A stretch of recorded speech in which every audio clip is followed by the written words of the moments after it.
Okay, all right, guys. I guess the last time we talked, we practiced Friday.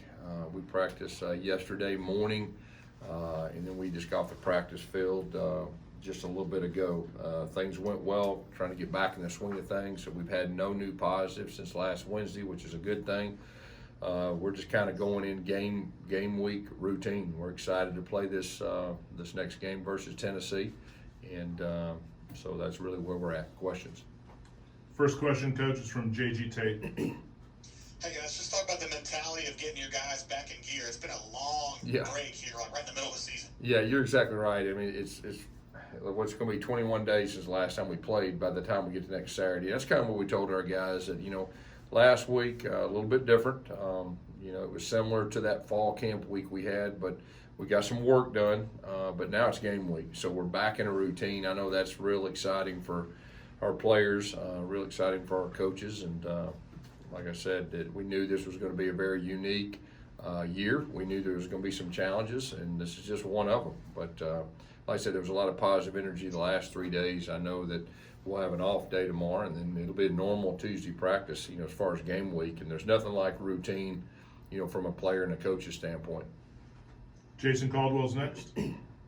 Gus, I know you said no new positives. What's it look like in terms of timeline for guys that are, positive or quarantined? Will you be getting some of those guys back this week, or Yeah, we will be getting some of those guys that have been out. I mean, we won't have them all back by the time we play the game, but we'll be getting guys back this week.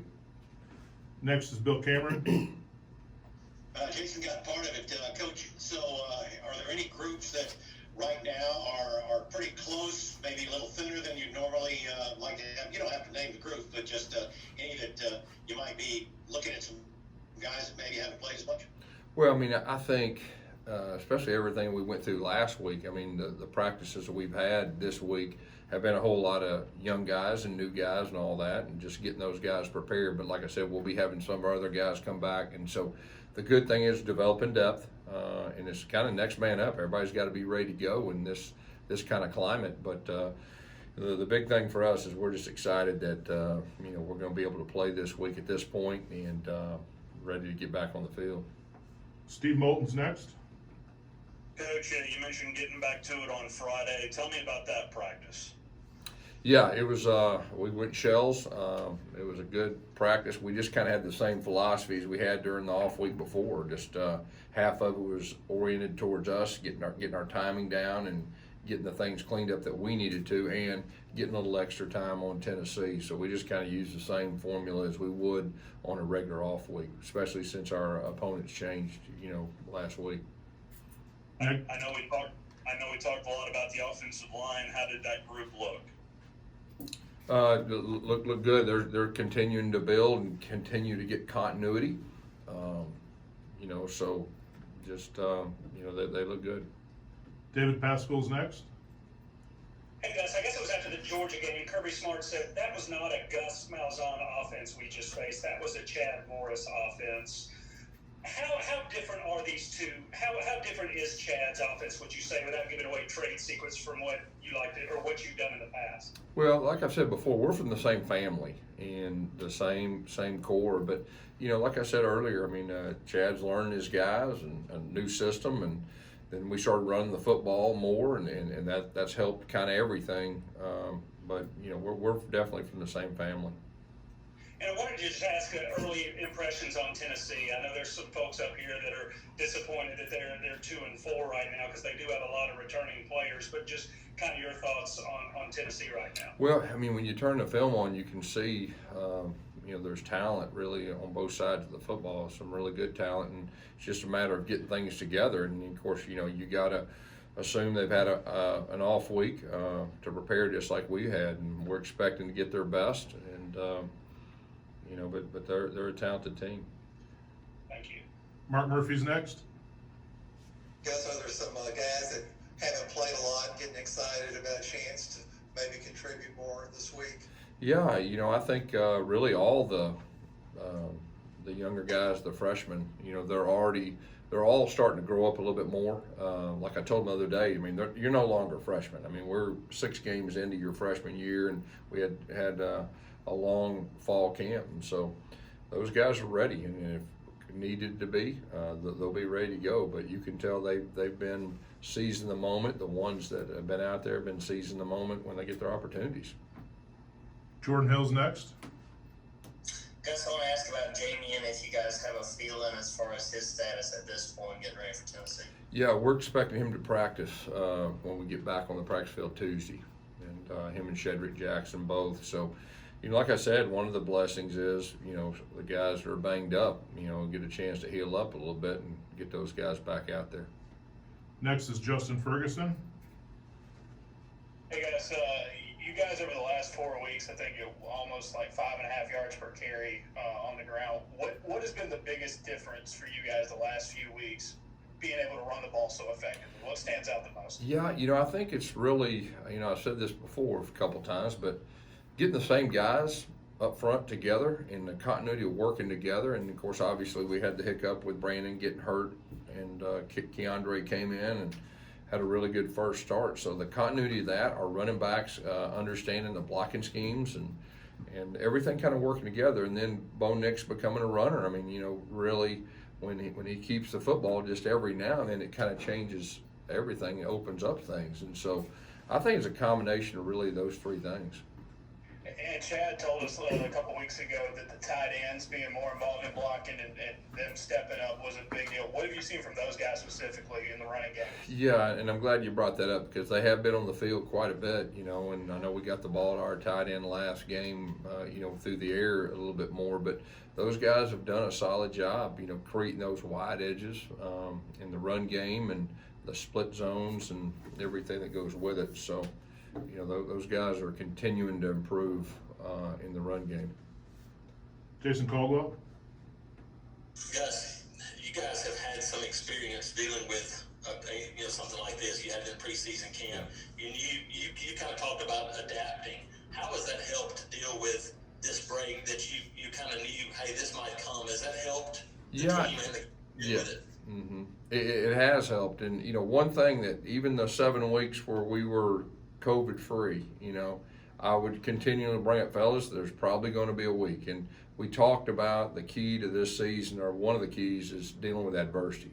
And there's going to be different kinds of adversity we've ever faced. And so just trying to prep our guys that it's probably coming. Sure enough, it did. It happened during the off week.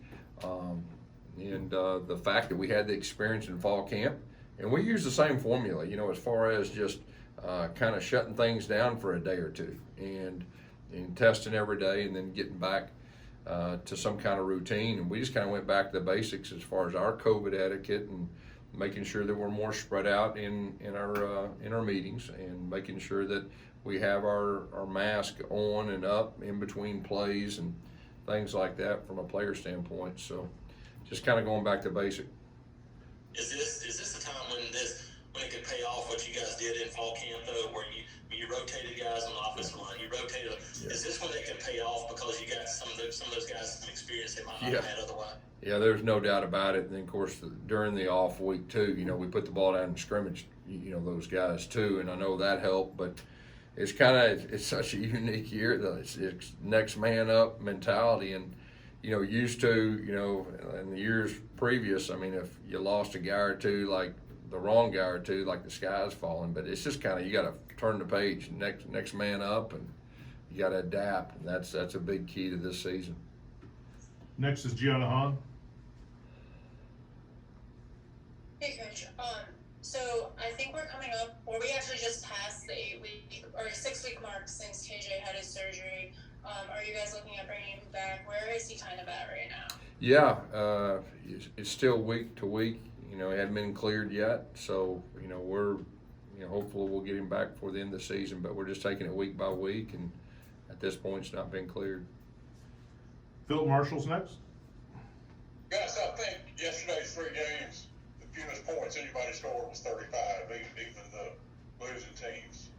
How much pressure does it put on offenses in general to have to score points in the current environment? Because even if you're good on defense, you're liable to give up a lot of them.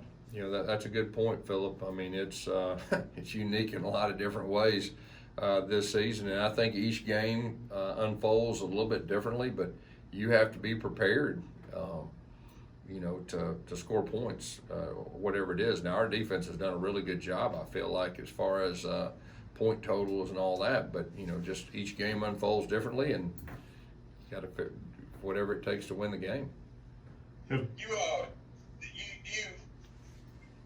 obviously, I guess the COVID stuff has something to do with this, but is that all it is, or is it just the modern reality of college football that so many people can score so many points? Yeah, I think when you don't go through spring, you have fall camp and, a lot of philosophies, especially if you got a lot of guys coming back veteran. There probably was quite a few that probably didn't tackle as much as you normally would, because usually in the spring, that's when you tackle. And so I think it's a little bit of that. I think it's a little bit of the COVID and people being out, and when you add that to the injuries, okay, I think that has something to do with it. And then I think you're seeing more quarterbacks that are playing well, and offenses are spreading things out. So I think it's a combination of just a lot of different things.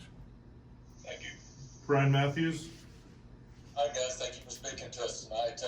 Wanted to ask you about Brandon Frazier and Jay Hardy, how they looked this past week, and do you think those are two guys that can help you out going forward? Yeah, to answer your question, yes. I think both of them can help us, and both of them have had solid week of practice, and both of them are healthier, and could help us in this stretch run.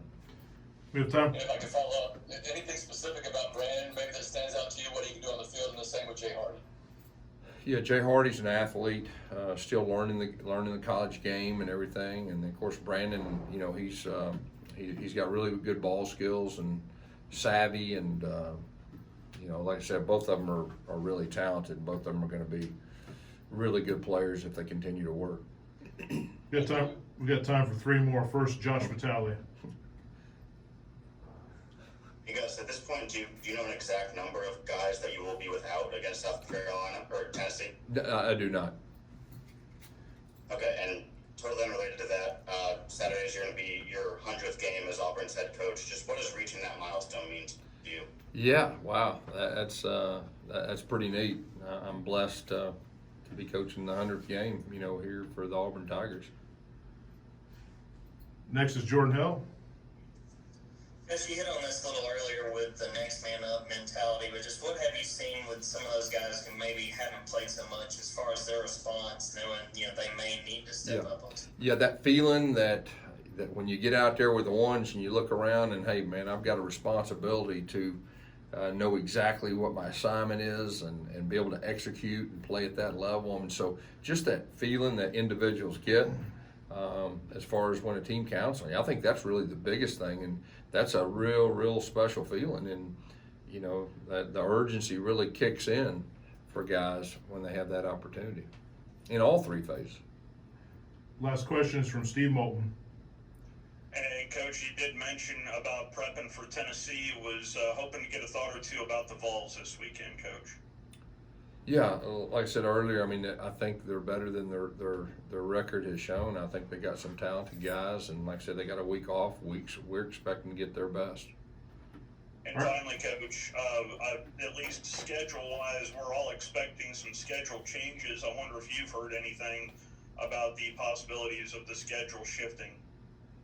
No, I've not. And like I said, just to be honest with you, I'm just concerned about us playing at home against Tennessee, and that's what we're gearing up for. All right. Thank you, Coach.